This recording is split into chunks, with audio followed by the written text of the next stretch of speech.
Roethlisberger just the exchange doesn't work out. Bengals hit a field goal. It's 3-0. All right, before the game, Juju Smith-Schuster out there, a little pregame thing with Chase Claypool, put it on TikTok for the kids. Late stages of the first quarter, you will pay for your transgression. Smith-Schuster gets banged up by Von Bell. Jordan Evans recovers it. They first whistled it incomplete. Then they said, no, he completed the catch. Ball's down and out. Bengals take over. And here they come. Bengals driving. Now they're down deep, 1st and goal. Giovanni Bernard, as Ben's looking on. Kicks it outside, little juke, and he's in. And the Bengals are out front 10-0. Later second quarter, Steelers on a 3rd and 14. Roethlisberger trying to make something happen here. But it's Mackenzie Alexander the other way. Steelers also get flagged for a late hit on the play. Struggling on offense. The late hit there. Bengals take over again.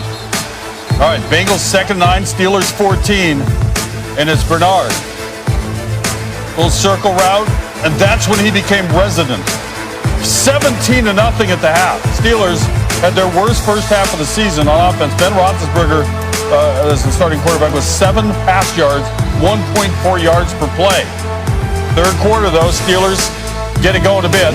3rd and 3, they're at their own 40. Chase Claypool's had a big season. Short little pass, good block in front. 37 yards, finally pushed out of bounds. Steelers moving the sticks. Very next play, Roethlisberger. Nice ball for Deontay Johnson right there.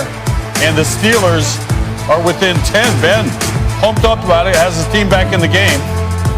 Now Benny Snell Jr. Good game for the Steelers. Back in business. They hit a field goal. So they're within a score, closing in on the Bengals. Fourth quarter, same score. Whatever that was. Bengals, 3rd and 5. Ryan Finley. Little quarterback draw. First down. Later, now it's 2nd and 2. Down to the Steelers 23. Finley going to run it again. And he's in. The Bengals increased their lead. It's 24-10 over the Steelers. 6 minutes to go in the game. Steelers going for it on a 4th and 4. Roethlisberger, Deontay Johnson. Can't grab it, but they throw a flag on the play for interference. So the Steelers get a fresh set of downs. And the very next play, it's Snell. Bangs it through the pig pile. Steelers down 1, 24-17. 1 touchdown, that is. 2.5 to go. Bengals got a 3rd and 3 back at their 42, trying to ice this thing. Finley again, he ran well earlier. This time he can't get outside. And the Steelers are going to get the ball back with another chance. Just over 2 to go. 3rd and 10. Ben back in his own way for Chase Claypool. Launches that thing, but it's broken up.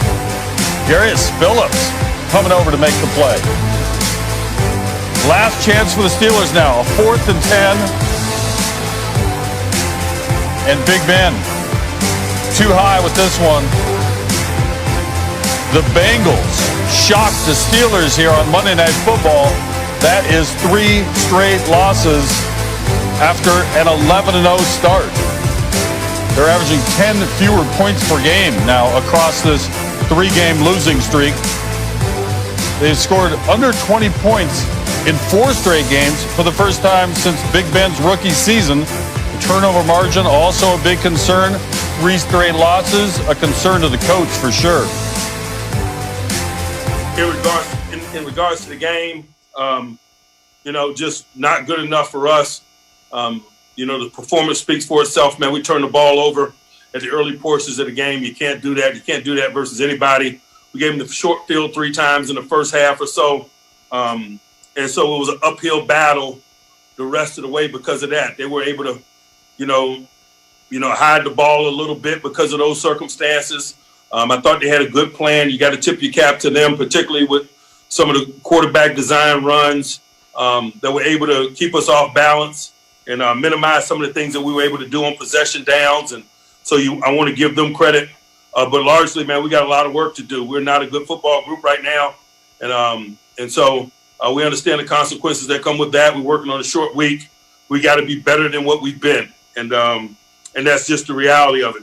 From a health standpoint, Derek Watt had a concussion, wasn't able to come back. Ebron had a back injury, is being evaluated. He wasn't able to come back. And Marcus Allen had a stinger that he was able to come back from. Questions? Dale Lawley. Well, let's dive a little deeper into this losing streak for Pittsburgh. It started week 13 against the Steelers, led 14-0, marking their second largest blown lead at home in team history. And then last Sunday night, the Steelers were simply outclassed in Buffalo by a very good Bills team. They were held to less than 20 points for a third straight game. That's the longest streak with Big Ben as quarterback since 2013.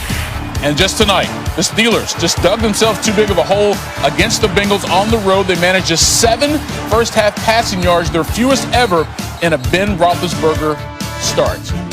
All right, time now for our T-Mobile post-game coverage, and we go back to Cincinnati. We've got Brian Greasy and Lou Riddick hanging out with us, and I want to talk about the game specifically, guys, and then we got to pull it back and do a big-picture evaluation here. And Brian, I'm going to start with you.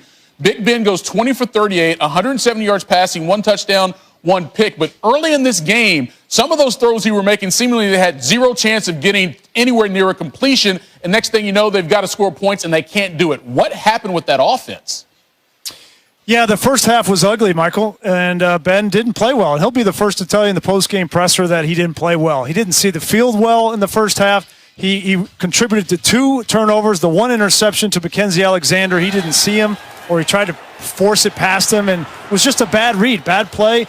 Then the center quarterback exchange was on him as well. So they rallied in the second half, but they were not able to overcome the poor play offensively, and in particular Ben Roethlisberger and those 3 turnovers in the first half. Yeah, I mean, look, for Ben Roethlisberger, he knew he had to play well. He knew he had to really pick it up and kind of like put the team on his shoulders, although they're better when they're more well-rounded and they're more multiple. But he knows that this offense is only going to go as far as he takes them. It was a little bit too little too late. Then as he started getting going, Cincinnati really ramped it up in the second half as far as their pass rush. You saw what Carl Lawson was doing to Villanueva all night long. And I don't care how good you are as a quarterback. You start getting hit like that, and everything's going to be kind of 50-50 as far as your success rate is concerned. You know, we just went through some of the specifics of this 3-game losing skid, and scoring points clearly has been a struggle lately.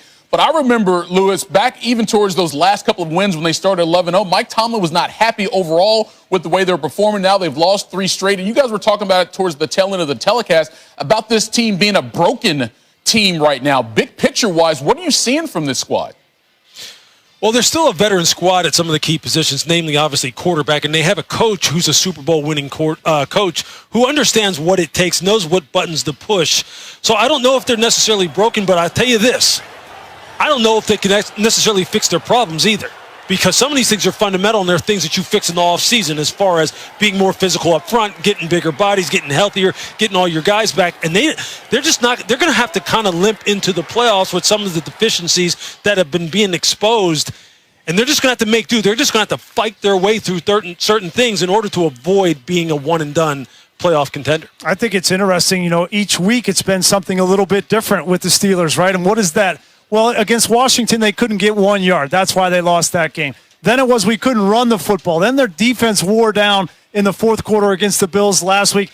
And tonight it was Ben Roethlisberger in the first half. Didn't play well. And when you don't play well at that position, you're not going to win the National Football League. So when you have these things piling up, different things week after week, that's a sign of a team that's not a good football team, Michael. And that's what we have seen in the last 3 weeks from the Pittsburgh Steelers. And that is the reality that a lot of people are coming to grips with about this squad right now, Brian, now that we've seen these last couple of games. Look, they had a chance to wrap up the division tonight. They didn't did it, and all of a sudden the Browns are sitting there like, yo, y'all keep losing. We might stick in and steal this thing, and that would be a story to say the least. Brian, Lou, as always, man, appreciate the time.